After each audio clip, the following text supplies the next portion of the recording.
So I hope you'll all join me in giving a great big Mark Twain House and Museum welcome to Cecelia Tichi. Cecelia and Brian, welcome. Thank you for being here with us this evening. Well, wonderful to be here. Thank you. Hello, everybody.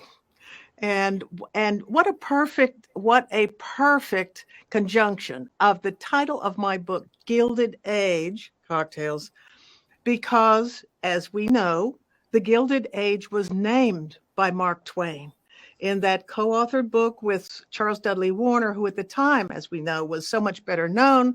And Mark Twain was a kind of neophyte, Samuel Clemens. Could he make it in fiction? Well, we would see.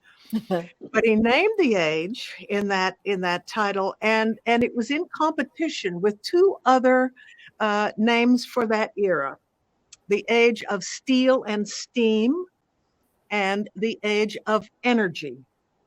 But what stuck, we know, the Gilded Age, and not only because it glitters on the exterior, but as Twain always knew, there was a base metal underneath that could not be ignored.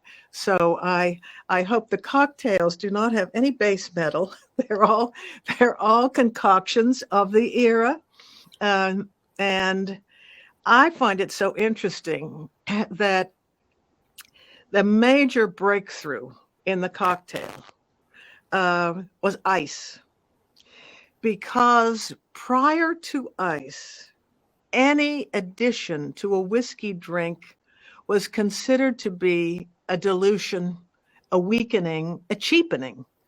And so to order whiskey was to hope you got the pure, straight stuff. And that you weren't being cheated by some barrel house charlatan. But ice, no one knows who started that coolant chiming against the glass. Nobody knows. But it was pleasing. The cooled whiskey tasted good. And that really was the breakthrough. And where did plant ice come from? Because after all, at first, it was cut in frozen streams, ponds, lakes, rivers, wherever in the winter, put into the ice house, blocks of it with sawdust between. But it was in New Orleans in the 1870s that plant ice began to be manufactured. And in his Life on the Mississippi, Twain marveled at these crystalline chunks of ice that had been factory made. He'd never seen it before. And it's from New Orleans. So there we are.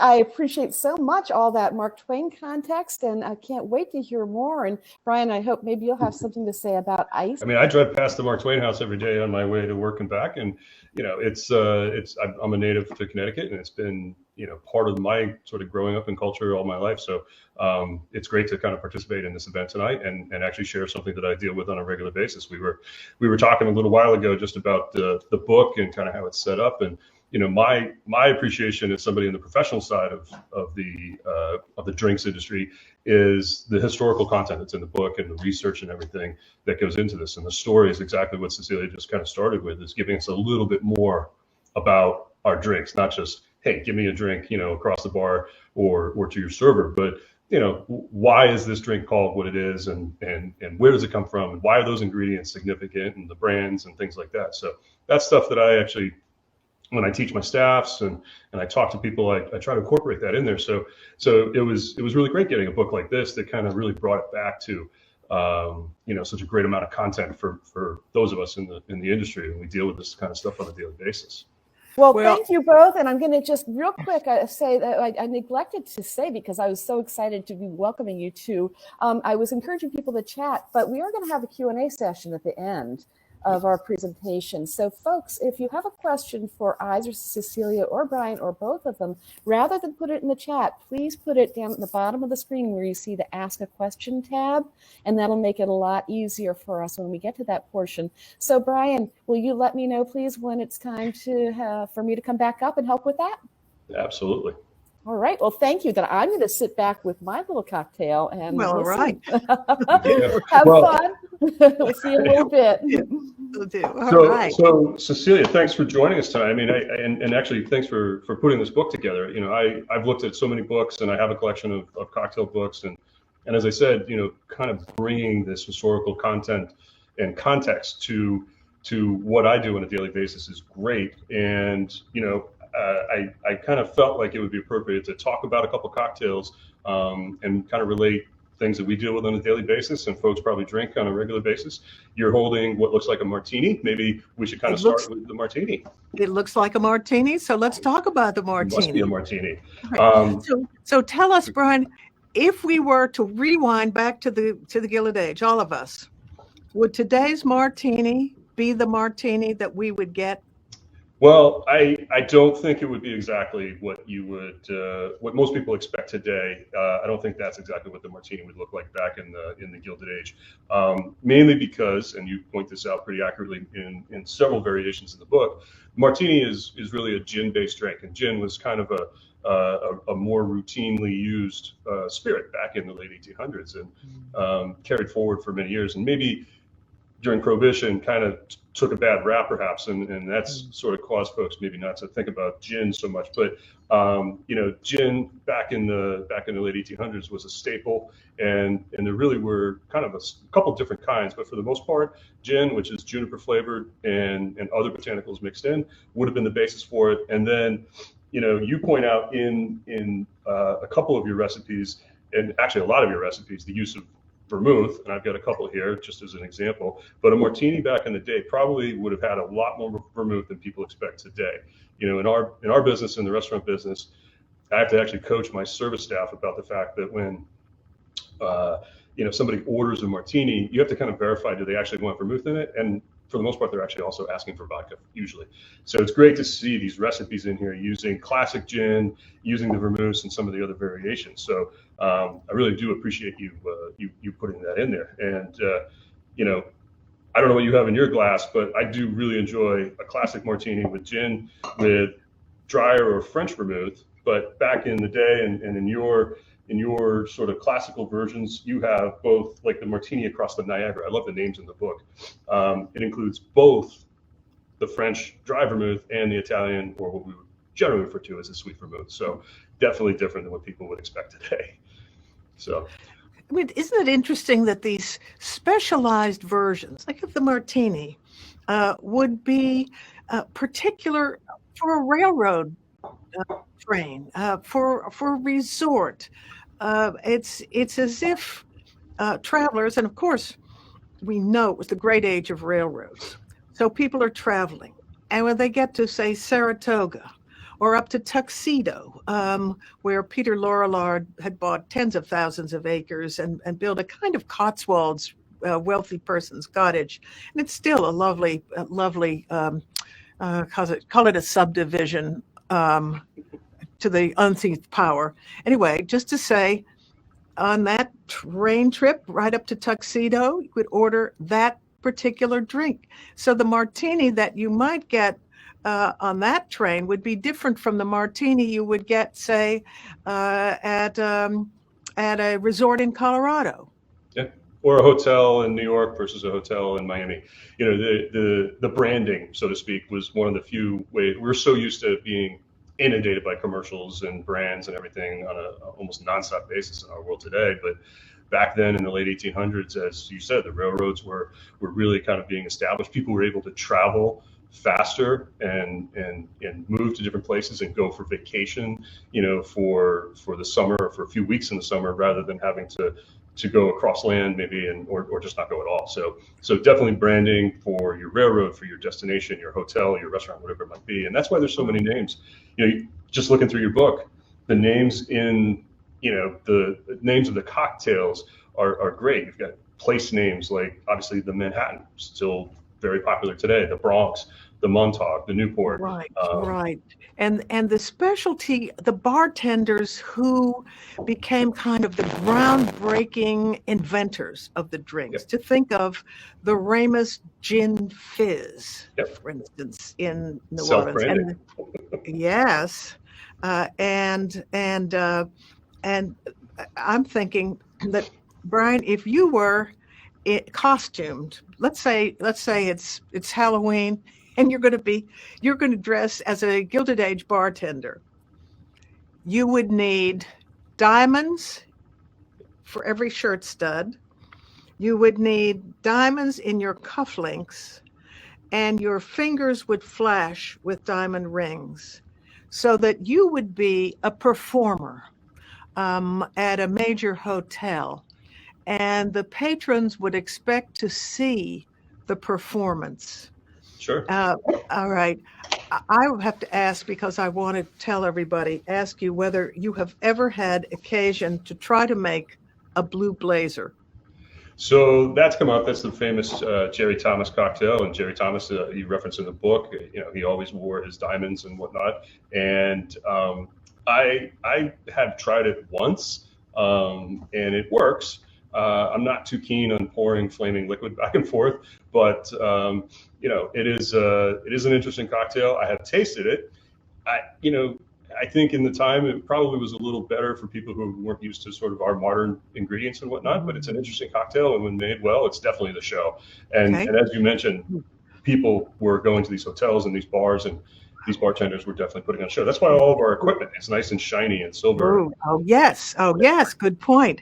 So just so everybody knows, 2 silver mugs, Scotch whiskey and hot water, little sugar, lemon twist maybe, and holding these mugs, one up, one down. And as you said, you pour light it on fire. Light, and you pour back and forth, and you get these arcs of flame, and everybody is thrilled, and then somebody drinks it, I suppose, at the end. You said you made it. How did it taste after all that? So it's really, it's not a whole lot different than we were talking earlier about the old fashioned. It's really not a whole lot different than an old fashioned at its basis, because you have a spirit, you have a Scotch whiskey is kind of the standard, and then a little bit of citrus, a little bit of sweetener, and some water, and that's essentially what the basis of a true cocktail or an old fashioned is. So it doesn't taste a whole lot different than that. It's a little warmer. It's almost like a little bit of a hot toddy. So not bad. Tastes good. It's definitely about the show. The alcohol burns blue. All right. Well, let me ask you a question about the, I'll call it the persona of a bartender. To me, the sound of the ice in the shaker, it's the maraca. It's a wonderful, wonderful percussive sound. But in the Gilded Age, the bartender was said a performer. Let's say you went to a Broadway program show, or if you were in Virginia City, Nevada, you went to Piper's Opera House. But afterward, you would go to the Silver Dollar Saloon, or you would go to Hoffman House in New York, or maybe you would go wherever in a major city, and you would expect a performance by the bartender, especially if you were a man. I need to get to the sad story of gender, so everybody hang on, I'm not there yet. But I want to ask whether you think there is a tradition of the performing bartender. Is that, because you're the restaurant guru with wine and spirits, what do you think? Are they performing or what? Well, there's definitely a performance, and I think that well-trained and well-skilled bartenders are definitely a highlight. And I look for bartenders with experience that can not only produce drinks accurately, but can do it, efficiently. And I think part of the show today is being able to not only produce whatever the concoction is, whatever the mixture is that a guest is looking for, but do it with some of that efficient, accurate showmanship that really, shows off your skill level and makes you. So it's sort of like playing piano by ear, only at the bar. I'm jumping ahead for just a little moment because my cocktail sagas are going on in other books. Hugh Hefner's Playboy Club Master Bartender wrote a guidebook for the gentleman who wanted to play host in a suave and sophisticated way, and he warned, do not do not do what a master bartender does, pour by ear. Measure very carefully the ingredients that I set forward. His name is Morrow, I think he's maybe not living, Moro. On guard, you would-be bartenders in your bachelor pad apartments. Don't think you can get away with pouring by eye. It won't work for you. Well, we have this. I mean, part of my training with my guys in the industry is the difference between being that home bartender and pouring what you like, and usually it's going to be a little bit more spirited, versus what we do in the restaurant, which is trying to replicate that recipe pretty accurately. And you have to use a jigger. You have to measure and have to use. I lost my jiggers here. You have to use the tools and the instruments of our trade to make sure that what you're replicating, time in and time out, is going to be the same, because we have people who come in and ask for drinks, a month later, 2 months later, or maybe go to one of our other restaurants, and they want to have the same experience. So that accuracy, and I got to tell you, reading some of these old books, and I'll give you credit for kind of diluting this down for us, is they aren't all that accurate sometimes in their descriptions. And you say, they say put one part of this or 2 parts of that, and you don't necessarily know what that is, or a glass of this or a sherry glass. So I will point out, one of the things that I found interesting about your book is, and this is for anybody who has the book and wants to really kind of understand it, is go to the end of the book and look through the glossary and look through the description of the glasses and whatnot, because you do a great job in really kind of highlighting all of the spirits, all of the ingredients that are used, but also the glassware, and kind of getting an understanding of the various sizes of the drinks and how to put these together. Because we all are familiar with this quote, the 3 martini lunch, but back in the day when people were having 3 martini lunches, they were often much smaller martinis. So you could have that and maybe still go back and get away with it and still be on your 2 feet getting back to work. Like I probably should get to the issue of gender, because it's here are the facts. In the Gilded Age, until very late, ladies were not to drink distilled spirits. No gin, no brown liquors. For a lady, endless champagne, endless wine, liqueurs, punch, and the punch might pack a punch. Look at some of these recipes, and they're in the book. I think, oh my God, a bottle of cognac, a bottle of Kirschwasser, and some champagne, and where are we? But the idea was that liquors and gins were for men only, and no lady in public would besmirch her reputation.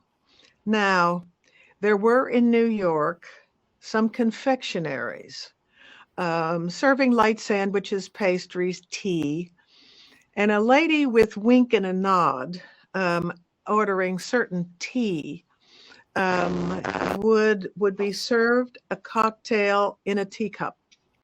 That's how it was, in a sense, disguised. On the record, there is one young woman bartender, the daughter of Colonel Mann, M-A-N-N, who was the publisher of a scandal sheet called Town Topics in New York, Newport, up into New England, a weekly. And in a section titled Saunterings, there was the gossip with just enough truth and just enough precision to keep Colonel Mann out of courts for slander, for libel in his career. He finally was in court, but not for the liquor. Well, every weekend, his editors, his reporters, their girlfriends, their wives, boarded a chartered Pullman car up to Lake George, where the Colonel had a weekend retreat, all in the good months, and his daughter was the bartender. Full service bar, swizzle sticks, shakers, ice, all the booze that you might wish. And the Colonel, starting at 9 a.m. in the morning, would start to bellow to all his staff, "Hey, ducks, ain't you dry?" Meaning, get to the bar have your fill. This is the weekend, and we'll be back in the city soon enough, digging up the gossip for the next week so we can all make money and enjoy ourselves. But that, in my research, was about the extent.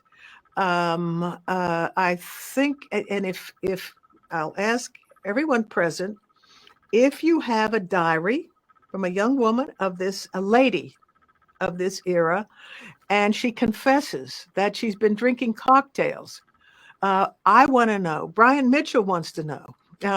Let us know. Be in touch through the Mark Twain house.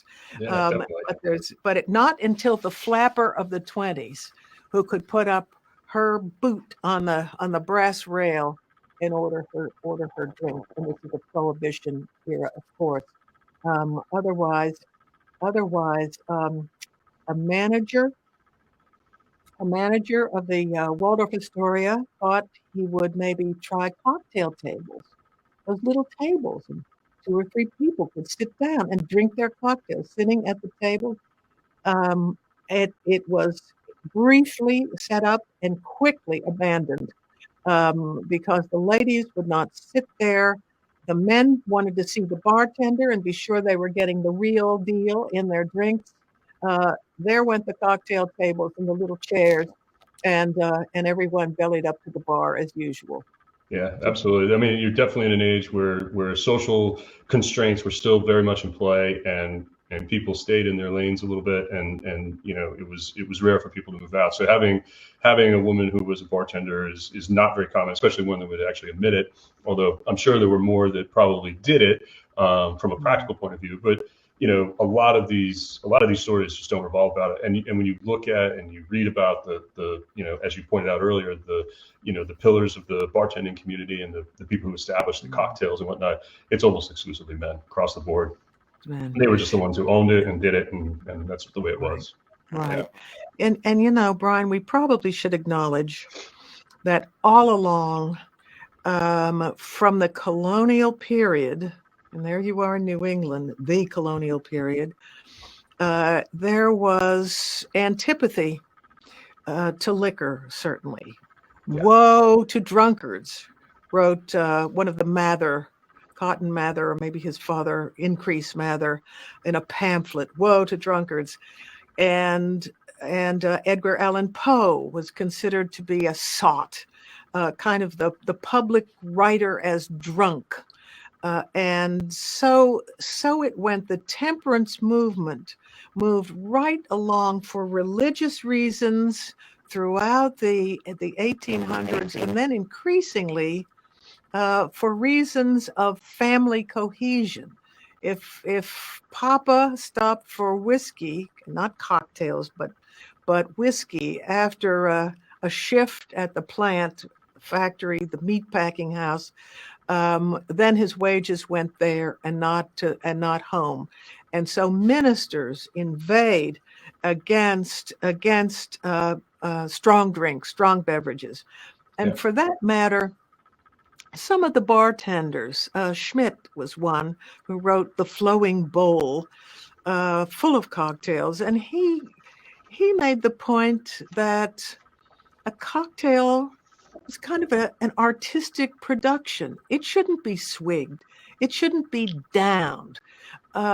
Anyone who needed alcohol in their body should not have cocktails. The cocktail was to be sipped, appreciated. It was constructed artfully. It was pleasing to the eye as well as the palate. And so it ought to be appreciated in those terms. But meantime, the temperance movement was unrelenting. It sort of came in waves, different waves, and was persistent. And of course, to this day, we know so much more about the problems of alcohol. And I had to say that Jack London, in his memoir, and Brian, forgive me for sort of going on about this, but it is important. Jack London wrote a memoir titled John Barleycorn, and it's an important memoir. It's an important book of Jack London's. More of us should be reading it. at the very end, he admits that he had become kind of captive to mixed cocktails that he ordered in batches that were sent to his ranch, gallon jugs, I think. So no bartender who appreciated the artistry of his own creation welcomed at the bar someone who was addicted and struggling with the disease. Am I right Absolutely. on that? Oh, totally. And I mean, that carries forward to today. I mean, it's just, it's common sense. And we have laws in place today that are a lot more stringent about it. We do a lot of training, obviously, to looking for signs and be aware of what's going on and make sure we're not over serving and there's overconsumption going on. But yeah, I mean, it was obviously an issue going back to the earliest days of America, to the colonial era and forward, where the prohibitionistic kind of attitude towards alcohol, whether it be based in religion or it be based in just a practical sense of you can't operate and work if you're always drinking and you're drunk, kind of grew and gathered steam. And it's interesting that we are sort of bookend here with the Gilded Age starting after the Civil War and kind of progressing into the 1870s and really kind of picking up speed as America, kind of explodes. And then you end the Gilded Age almost with the prohibitionist movements, the 18th Amendment and the Holstead Act and everything else that kind of put a clamp down officially across the country. And you have, people, though, 13 years later, basically enough revolt kind of came upon that act and they repealed the amendment. So yeah, it is interesting, and we do have to pay attention to that. Certainly talking about alcohol, and we do it professionally a lot in our business today. Yeah, and remembering that once Prohibition ended, I'll call the pre-Prohibition cocktail enthusiasts, devotees, the connoisseurs of the cocktail, of liquors, and of how much this rye had been aged, or that Scotch, or that Irish whiskey. Well, here came Prohibition. And with the dilution and, in a way, the ruination, it had ruined people's palates. They didn't know what a good cocktail should taste like anymore. And that whole idea of what a proper sipping drink with its combined ingredients ought to be, that had to be relearned. Yeah, no, I would totally agree. I mean, Prohibition really took the drinking world, the cocktail world, in a whole different direction. Now, you did have some of these bartenders, these famous bartenders and hoteliers who moved to Europe and continued their practice there and wrote, fabulous cocktail books and kept the movement going through the 20s and 30s. But it just put a damper on things. It was Prohibition. It ended the party, so to speak, in a literal sense. But it carries on. I did want to go back. You mentioned how they would dress up the cocktails and whatnot, and I think that touch on garnishing and the actual production is really just an extension of what we were talking about before with the showmanship and the flair and everything else, and some of those ingredients, whether it be citrus or whatnot, we're still kind of exotic. We take it for granted that you can get oranges and lemons and limes at the supermarket, but back in the 1800s, that was something that really only came at a certain period of time during the year or was limited. You couldn't always get these things. So the bar that's a hugely important point. I'm so glad you mentioned that, more than mentioned it. Here's the railroad that could bring these fruits, could bring pineapples, could bring oranges and lemons and limes and all those. Did I say pineapple? I did. All those garnishes. And so you could be in Minnesota in the middle of winter and have a tropical cocktail. Also, I think sugar was more widely available, and people had a sweet tooth. You have another cocktail, don't you, to talk to us about? Well, I had thought that it would be interesting to talk a little bit about the one that you actually put right on the dust jacket. I don't know what happened to my camera. I kind of went fuzzy there all of a sudden. But on the back of your book, you have a brandy julep. And I think today most people when they think of juleps, they think of Kentucky Derby. They think of bourbon and mint juleps in the classic julep cup packed with crushed ice. But on your recipe, you actually have brandy or cognac and Jamaican rum. And I like brandy and cognac, and I also like rum a lot. And so mixing the two together was really interesting. And so if you have an opportunity, I think, to get yourself, a nice bottle of cognac, you don't have to spend a ton of money, but get a nice bottle of cognac and a nice bottle of Jamaican rum. Just a little side note, my sort of like geekiness here with Jamaican rums. The way these are distilled is a little bit different than, say, the Puerto Rican rums and rums from Barbados and whatnot. In Jamaica, there's a history of actually using other elements to create more flavor. And so these rums, the true Jamaican rums that we get, have tons of flavor. They're just incredible. Tell us your favorite brand of Jamaican rum. Well, I have this one here, which is, I don't know what's happened with my camera. This is Hamilton. Hamilton is a producer brand, but it's Jamaican pot stilled black rum, and that's one of the key things about Jamaican rum is a lot of them are pot stilled versus done in mass quantity and large column still. So the pot still, it's kind of like the same technique that might be used for American bourbons and single malt scotches, and it's a process that's less extracting. You don't get the stripping of the alcohol to as high a degree, and so more of the inherent flavor of the raw material is kept within the product. And in Jamaica, they actually take the waste product, they'll put it back into pits, and they'll use this sort of composted material as a starter for the next fermentation batch, and it adds it's like making sourdough bread. You use the starter to induce more flavor. They use the starter to induce more flavor into their Jamaican rums, and they're just incredible. So something like Hamilton is fairly wide available. I'm not talking about the big mass production brands that are flavored. All the flavor, all the color here comes from the process. It's great.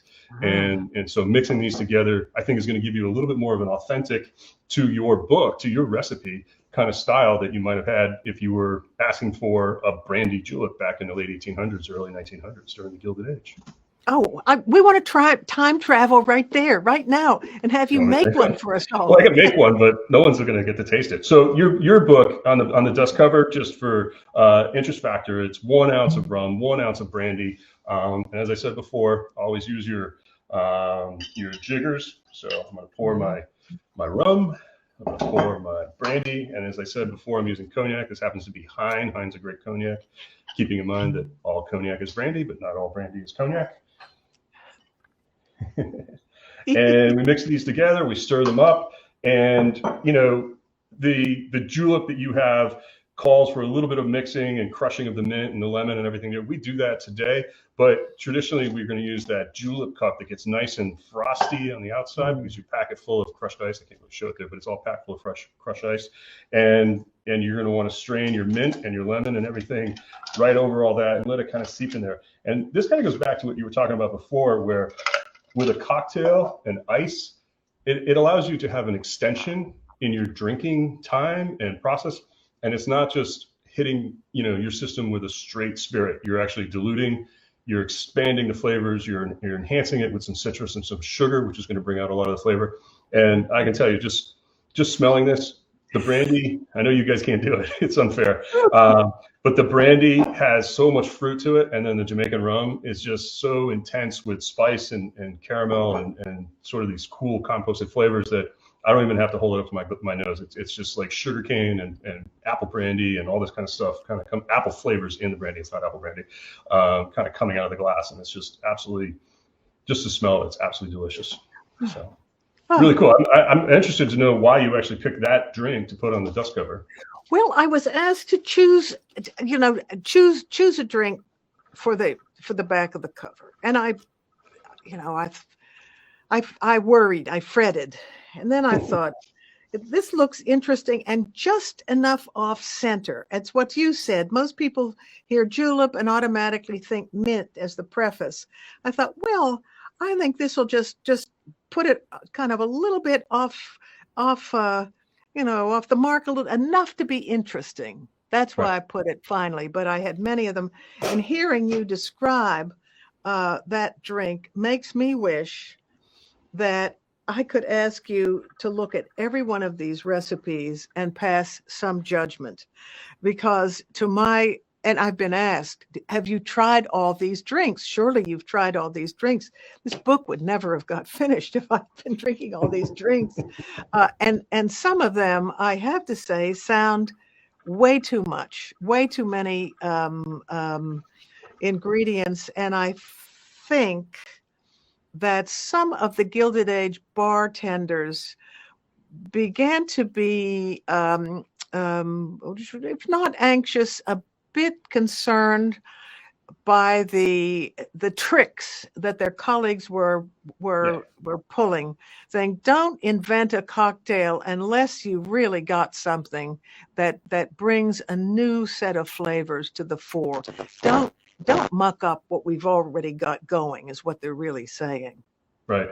Yeah. I mean, in the day, these guys would be putting out, again, it go back to branding. They would be putting out a cocktail book, a handy guide. Jerry Thomas put out his guides for mixing drinks and and everything else. And so once they put these together, there was a little bit, I think, of a protectionist attitude towards it, because not all of these ingredients are always available, as we discussed. But they would also put together, and these guys would make their own bitters. Like today, we can go and buy a slew of bitters and add flavor and whatnot to the cocktail that we might be thinking about making. But in the period, these barkeeps would actually be making their own bitters, and we've done that. I've made bitters and put those together for my drinks and use them. But there's so many available today. It's just an easier process. Okay, but they were definitely all right.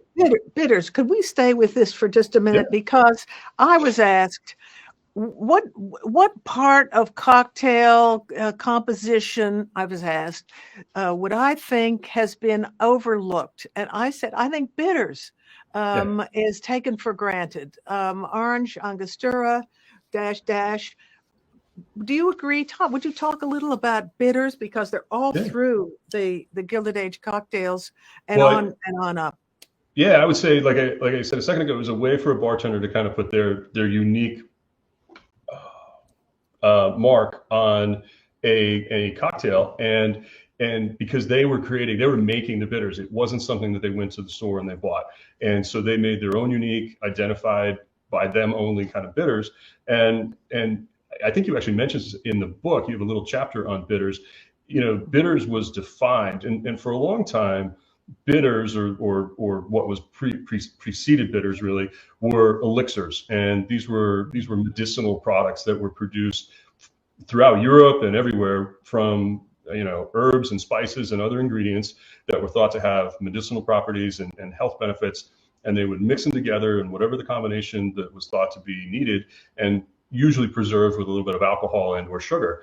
And so the bitters that we talk about today, and the most common one is the Angostura bitters or the Peychaud's bitters, these were products that were really developed out of that sort of history of medicinal properties. And so barkeeps in the 1800s started using these to enhance and to maybe promote the health benefits, again fighting against the temperance movement a little bit, of their cocktails. And everybody feels usually better after a cocktail or two, and you can ascribe that to your own unique tonic or bitters that might be in your drink. And I think it's important to mention that there's really kind of two kinds of bitters that we talk about in the world today, in the cocktail world today. You have the potable and the non-potable bitters. So a potable bitter would be basically a liqueur, something like an Amaro or a chartreuse. But a non-potable bitters would be that Angostura, the thing that's really concentrated. This is about half alcohol and uses preservative. Wait, pause on that. That was I've interrupted you, but I've done it so people can take in. Bitters is about half booze. It is about half alcohol. I just wanted to get that straight, because I don't think I didn't realize it. I didn't myself. Yeah. Well, that's why we call them non-potable, though, because even though they are half alcohol, they come in small bottles usually, but they're so concentrated with the bitterness and the herbs and the spice and everything that you're not really going to drink this as a drink by itself. We literally use just a handful of drops to enhance a cocktail. But when I'm coaching my guys in their cocktail development, a lot of times I'll say, hey, let's try a few more dashes of grapefruit bitters or cinnamon bitters or Angostura, whatever it might be. And it's really just designed not to add alcohol to the cocktail, it's designed to add an extra element. It's sort of like making a soup or a stew where you're going to add some salt and pepper. You're going to add basil or parsley or whatever it might be. You're adding just a little extra element to that cocktail. And so when you look at cocktails like the old fashioned, and actually one of the martini variations I like, and I make that actually on a regular basis, they always are going to call for the addition of a little bit of bitters. An old fashioned always is going to have a spirit. It's always going to have some citrus and sweetener, and always a few dashes of bitters. Same for Manhattan. The Delmonico, which is the variation of the martini that you have in here, orange bitters. If you're making a gin martini, I always like to put a few dashes of orange bitters in there, and it just makes it so much better for me. I really enjoy that. So yeah, tell us about the martini. You said you have a special addition of bitters to your martinis that you really like. Tell us about it. Well, I make a martini. I kind of like what I consider to be the classic martini. Again, it's with gin, and I have the Highclere gin here, which is a pretty classic London dry gin that's available in the market these days, mixed with a little bit of dry or French vermouth, and we sort of breezed over the vermouth a little while ago, but vermouth and the two main ones that are mentioned in the book are the Italian, or what we would call the sweet, and then the French or the dry. These are aromatized wines, and they come really almost out of that same sort of evolution that bitters come from, but also kind of taking into account that storage conditions for wines were not always optimal. And so you might be left as a producer with some wine that had gone stale. How are you going to use it? You don't want to just dump it. You want to use it. And so they would mix it with herbs and some sugar, and vermouth evolved out of that in northern Italy and around the Mediterranean and southern France in the 16, 17, and 1800s, and very classic and well-known brands like Martini, the Martini brothers, Cinzano, all these folks kind of developed their own style of vermouth that carried on, and at about the same time they were incorporated into these cocktails of the Gilded Age. So I like my gin, dry vermouth, and I just put it down, a few dashes of orange bitters, stir it up in my martini, and it's absolutely delicious. How many dashes? Well, that's a personal preference, 2 dashes to start maybe, but you can put a little bit more. And there's also different kinds. This is Bittermans, there's Reagan's, there's all kinds of different brands out there for orange bitters. So, the fun of mixing and experimenting with cocktails is if it doesn't really work out the first time, give it another shot, make another drink, there's always another night, there's always another day, another night. As long as you have a fridge that makes ice, you got more ice too. So it's great. Okay, that's good. We're getting bumped. No, you're not getting bumped, but I have to jump in because first of all, I just want you both to commit to coming back maybe once a month or so, and we'll just chat about cocktails.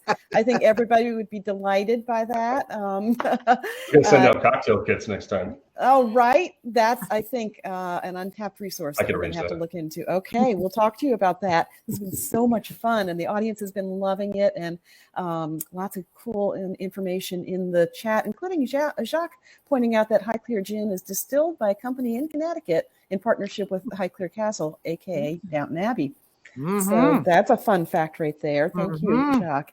And he was also kind enough to post the julep recipe, the brandy julep recipe from the back of the book. But I want this to be honor system. If you use the recipe, you must buy the book, folks. So there you go. Okay.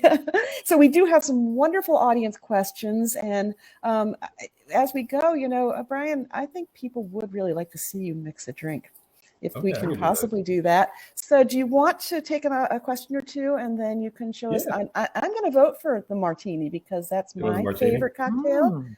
So you can maybe start getting ready for that, and I will ask a few of the audience questions, which are excellent, as our audience questions always are. Ooh. Oh, olives! I like lemon twist, but so maybe this is a good one for you, Cecelia, and Jamie has been a great audience member with a lot of questions. He seems to be really enjoying this program. What is one of the most unique or surprising historical tidbits you discovered during your research? One. I think it was that the women, ladies, were prohibited from drinking liquor. The volume of other alcoholic beverages that were freely offered to women including, of course, as we know, the medicines and tonics that were advertised for women especially, but the punches and the liqueurs, so that this gender division that was so stark on the lady side, with all of this gentility, they could just turn into souses very easily. And I'm sure it happened. I was asked, by the way, about public drunkenness by ladies and gentlemen. And I said, from a club or a private home to one's carriage, one would be assisted. One would be shown to the door and to the curbside carriage, or the carriage under the porte cochere to be taken home. Ladies and gentlemen were not seen in the street in their cups. So it was very much a privatized imbibing in this era. That's what shocked me, the gender, the gender and the hypocrisy of that gender. That's fascinating. Thank you so much for that. Oh, so many good questions. I'm going to jump to our dear friend Diane Smith, who has a question for Brian as he begins to prepare to mix. Brian, how do you choose cocktails for every season? We love the apple cider Cosmo we had for Thanksgiving and would have loved to have it again. That was me.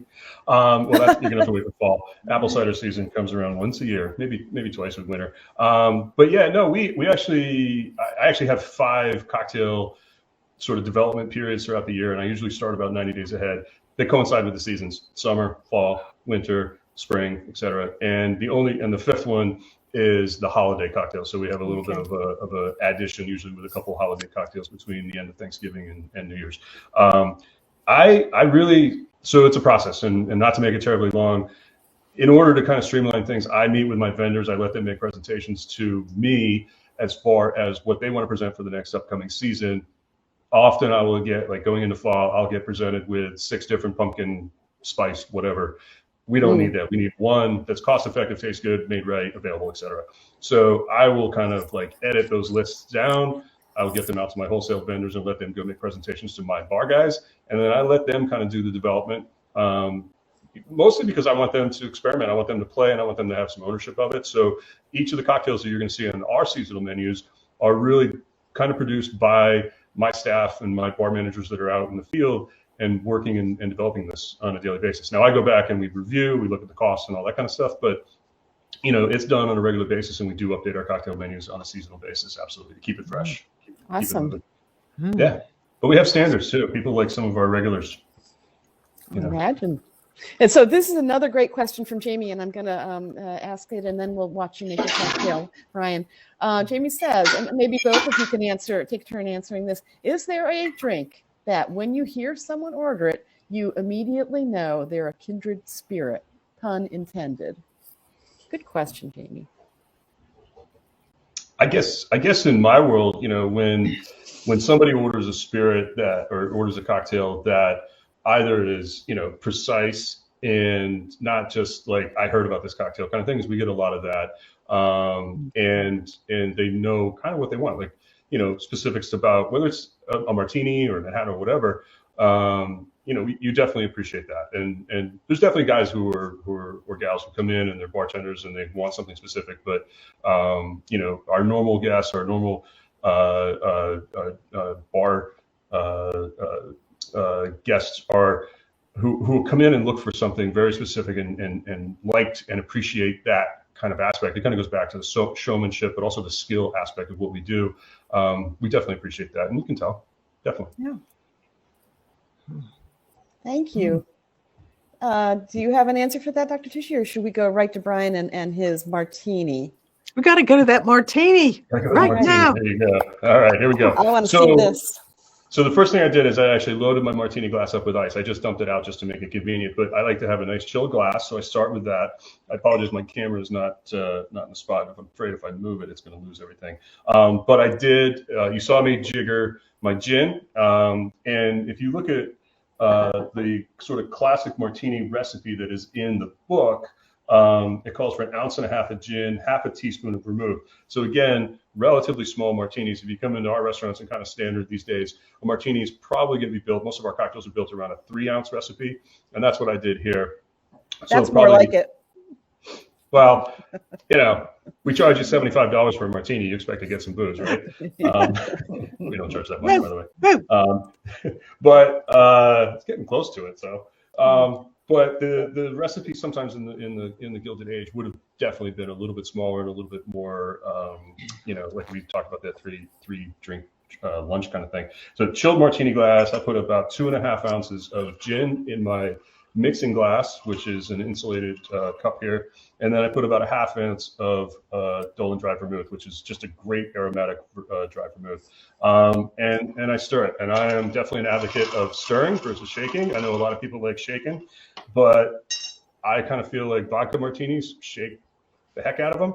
Gin martinis, we're not going to bruise the gin. I know that's an old saying. You're not really bruising the gin, but I like the stir factor. Any clear spirit cocktails, I prefer to stir. Any juiced or creamed cocktails, anything that needs to be emulsified, we're going to shake it up.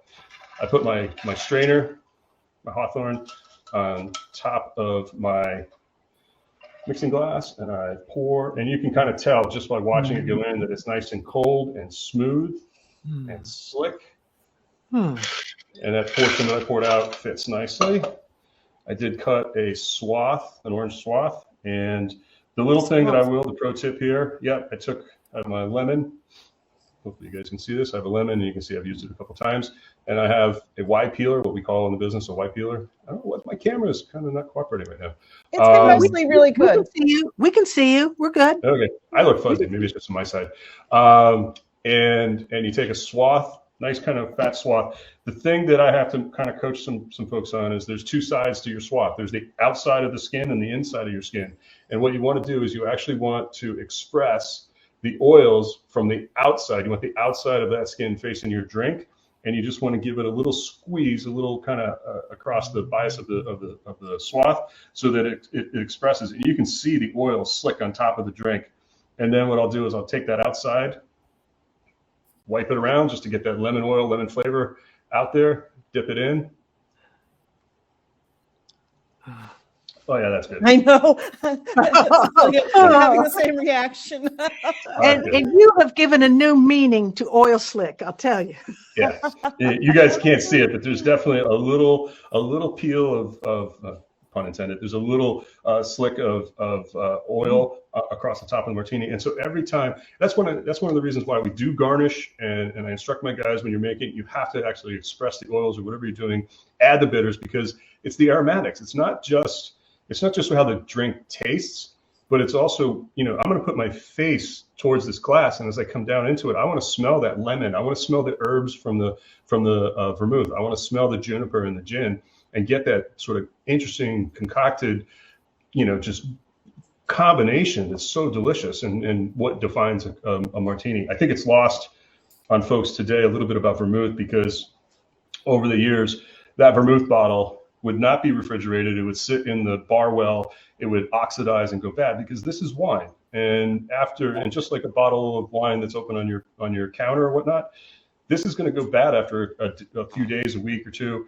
And unfortunately, a lot of this would sit in the well at a bar. And if they were to put it into a vodka, especially a vodka martini or vodka drink, that bad flavor, that oxidized flavor in a neutral substance like vodka, is just going to taste off. And so I think, vermouth kind of made its way out because it just wasn't treated right.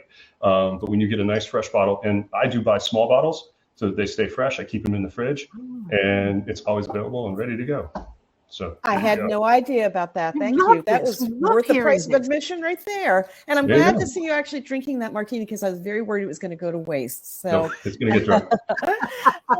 I do want to point out, Jacques has very kindly posted in the chat a link to the Max Restaurant Group. So if you are local and want to see more of what Brian and his team do, please follow that link and please support them. They've been very, very generous to the Mark Twain House. And are the two of you willing to stay for a couple more minutes to answer a few more audience questions? I've got more martini to go, so I'm good. Got to drink. What do you mean? That's right. Well, let's see. We'll just take a few more. Let's see.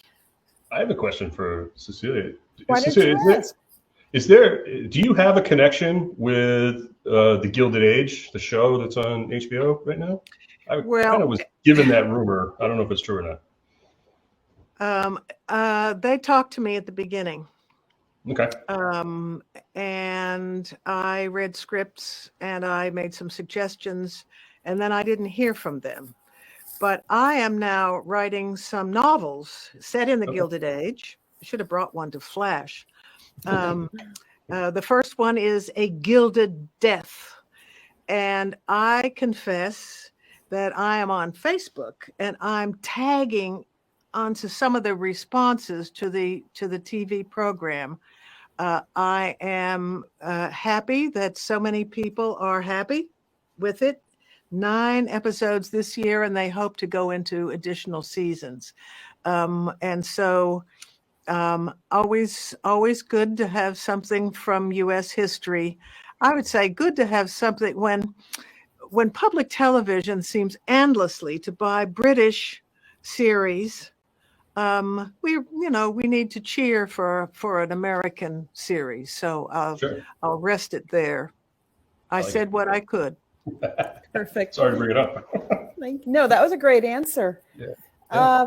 Bill, Tom, and Linda want to know Cecilia's favorite cocktail from the book. Oh, this is Linda, Bill, and Tom. Tom is a cook who is equal in his skill to your bartending. I'll tell you, I've had his meals, and Bill, they're just wonderful people. My favorite, it's the cocktail that I drink almost nightly, and it is the old fashioned. Oh, and it is. Now lately, and I'm going to ask Brian a question about this. Lately, my husband has been putting these ice balls in the drink. I'm not sure what, and I hate these refrigerator ice cubes. They're just full of air and they melt too fast. And a friend said, "Oh, I go over to the church where they have an ice machine and get my ice there." Well, I don't have a church to go steal ice from. For your drinks. Ice balls. I mean, what do you think of these? So the ice balls and the ice cubes have become very popular. They've been around for a long time. I'm going to defer back. Well, there's 2 answers really. Part of the showmanship and the display. Obviously, having a big cube in your drink is something that's kind of unique and interesting. There is a practical side to it, though, in that the larger ice cubes melt slower, so they're going to keep your drink colder. They're not going to dilute quite as quick, but they're definitely something that's easy to use. At one of our restaurants, and we've done this. Actually, we've done it at more than one of our restaurants. As we've kind of evolved and bought new ice machines, which we don't do very often.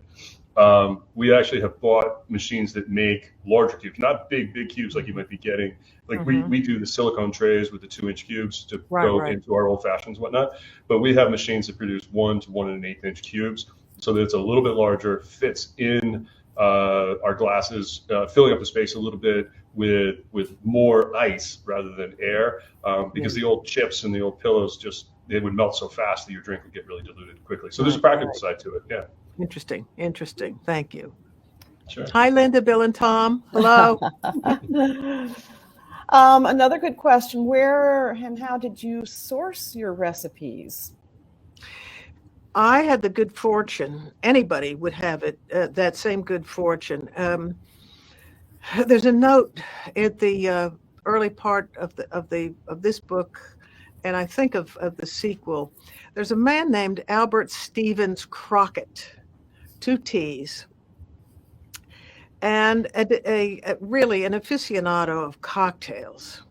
And then he went through the Depression and saw how they'd been ruined. He took it upon himself to, as a journalist, as a kind of sociological historian of the period, he took it upon himself to put together a book on cocktails of the pre-Prohibition era with recipes and with essay material. And then he talks about some of them after Prohibition. But that book is a godsend. Without it, I would have been very much at sea. Of course, with Jerry Thomas's book, there's a man, and of course Brian knows his name, David Wondrich, who wrote a marvelous book called Imbibe. And it is the Bible of cocktail history, with drinks and recipes and historical factoids everywhere. It's a really wonderful book. But for the on the scene history, Crockett's book is really terrific, and I recommend it to anybody. It's in reprint. You can just go on AbeBooks, the used book network, and they'll send you a very cheap reprint.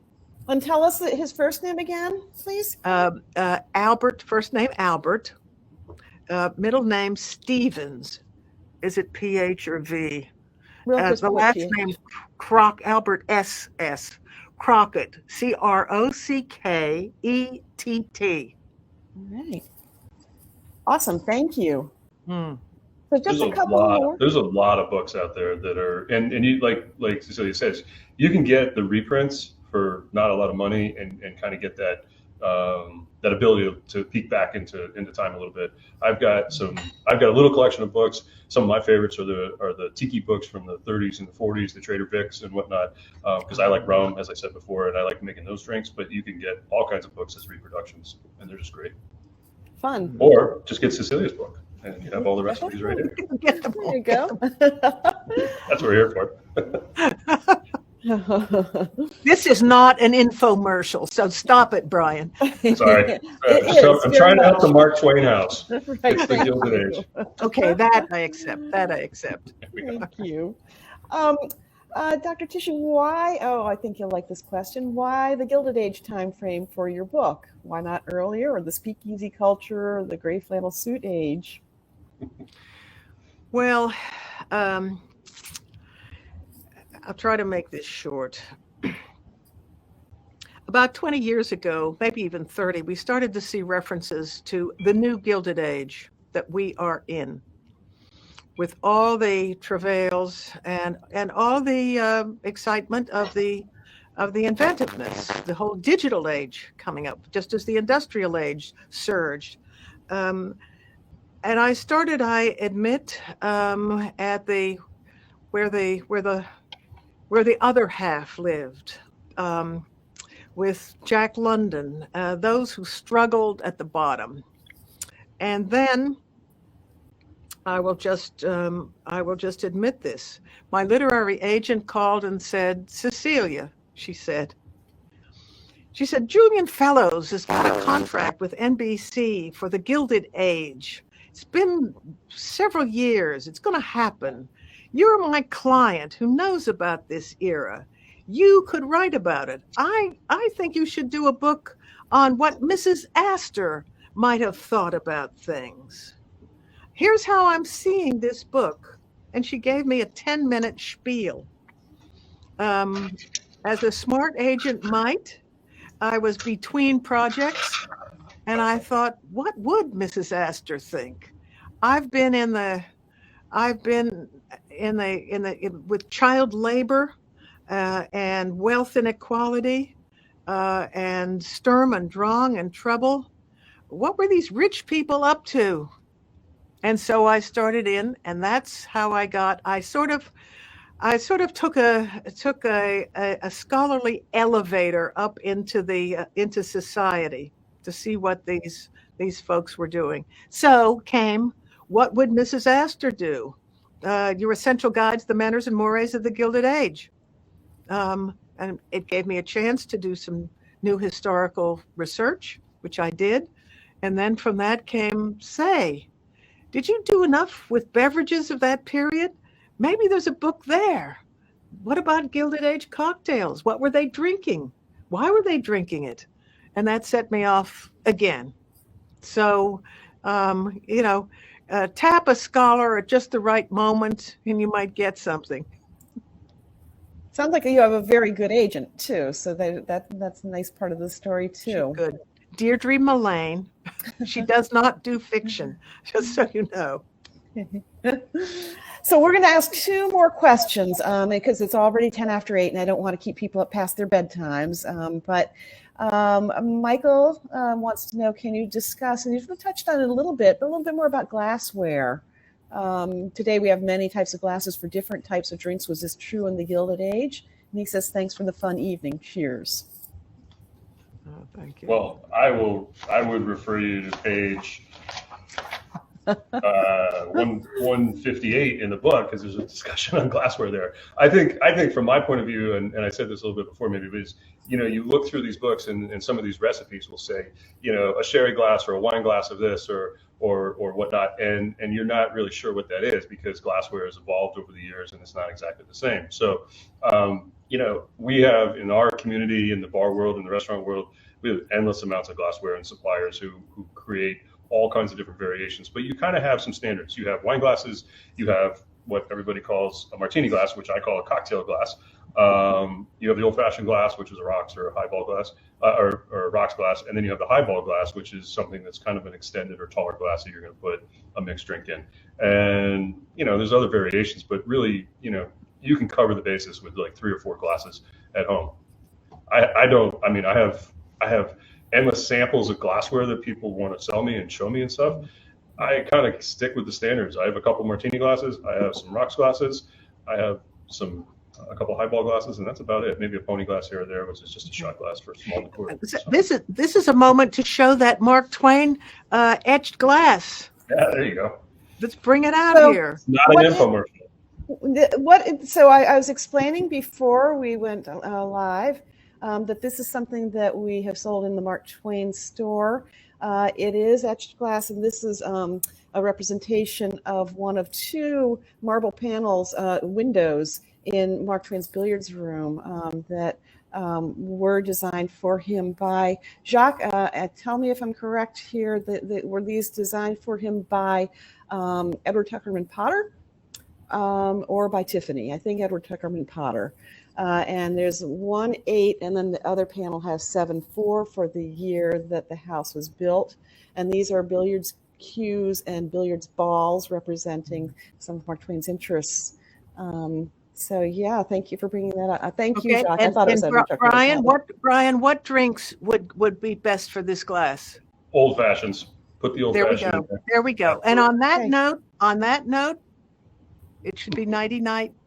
It should be nighty night. The 2 Brians need to be off. I will. Hate to do I want to put a shout out to Kim Burke. If you're still there, I hope you are. Your cherry grogu with the smashed cherry and Death Star ice ball. That sounds good. I'm going to make that. Thanks for putting that. Well, so I'm going to tell you one more thing before we go, and that is that this program is recorded and it will live on the Mark Twain House website, so you can go back and watch it again. And the very cool thing about the recorded programs there is that the chat remains live. So if you wanted to come back and comment on something or share a recipe, that you're absolutely welcome to do that. So check back on that opportunity. I just got to say thank you both so much. What a fantastic evening this has been. Audience, you have been wonderful. Jacques, thank you for your help. And come on, people. If you were not convinced before, I can not imagine that you're not ready to click that link and make this purchase. And I know that Cecelia has provided us with signed book plates. So we'll get those out to you as soon as we possibly can. Somebody asked if they could get it tonight. I'm afraid we can't get it to you that quickly, but we'll do our best. So thank you both. And please don't be strangers. We'd love to have you both back often. And thank you for being wonderful. Thank you. Thank you. My pleasure.